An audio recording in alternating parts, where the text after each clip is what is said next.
ನಾನು S A Gaffar.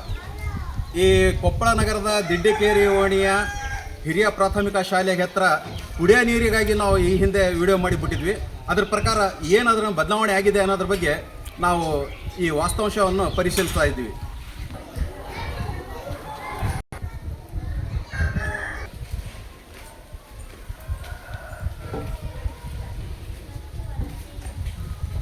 ಹಿರಿಯ ಹೋರಾಟಗಾರರಾದಂಥ ಬಸವರಾಜ್ ಶೀಲವಂತರ್ ಅವರು ಇಲ್ಲಿ ಏನು ಬಿಸಿಯೂಟ ಅಡಿಗೆಗಾಗಿ ಏನು ಅದನ್ನು ಕುಡಿಯೋ ನೀರಿನ ಸಮಸ್ಯೆ ಆಗಿತ್ತು ಅದರ ಕುರಿತು ಹೇಳ್ತಾ ಇದ್ದಾರೆ. ಈಗ ನಮ್ಮ ಹೆಸರು?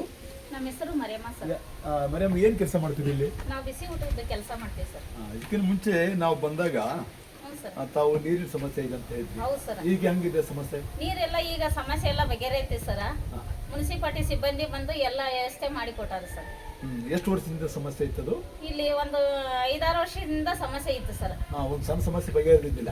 ಒಂದು ಸಣ್ಣ ಸಮಸ್ಯೆ ಬಗೆಹರಿದಿಲ್ಲ. ಆದ್ರೂ ಈಗ ಬಗೆಹರೈತೆ ಅಂದ್ರೆ ನಾವು ಖುಷಿ ಪಡ್ಬೇಕು. ಯಾರು ಬಂದಿದ್ರು? ಏನ್ ಮಾಡಿದ್ರು ಕೆಲಸ? ಈ ಬಸವರಾಜ್ ಶೀಲವಂತರು ಮತ್ತು ಮುನ್ಸಿಪಾಲಿಟಿ ಸಿಬ್ಬಂದಿಯರು. ನಮ್ಮ ಇವರು ಸ್ನೇಹಿತರು ಗಫಾರ್ ಅವರು ಬಂದಿದ್ರ? ಗಫೂರ್ ಅವರು ಬಂದಿದ್ರು ಸರ್. ಸರಿ ಸರಿ, ಒಳ್ಳೇದು. ಈಗ ಸಮಾಧಾನ ಐತೆ ನಿಮ್ಗೆ? ಸಮಾಧಾನ. ಮತ್ತೇನ್ ಪ್ರಾಬ್ಲಮ್ ಈಗ ನಿಮ್ಗೆ? ಮುಖ್ಯವಾಗಿ ಜಾಂಡ ಕಟ್ಟಿ ಮುಂದೆ ಗಲೀಜು ನೀರು ಹರಿಸ್ತಾರೆ ಸರ. ಅದು ಒಂದು ಮುನ್ಸಿಪಾಲಿಟಿಲಿದ್ದ ನಮಗೆ ಅನುಕೂಲ ಒಂದ್ ಸ್ವಲ್ಪ ಮಾಡಿ ಕೊಟ್ರ ಎಲ್ಲ ಸಮಸ್ಯೆ ಬಗೆಹರ್ತೈತೆ ಸರ್.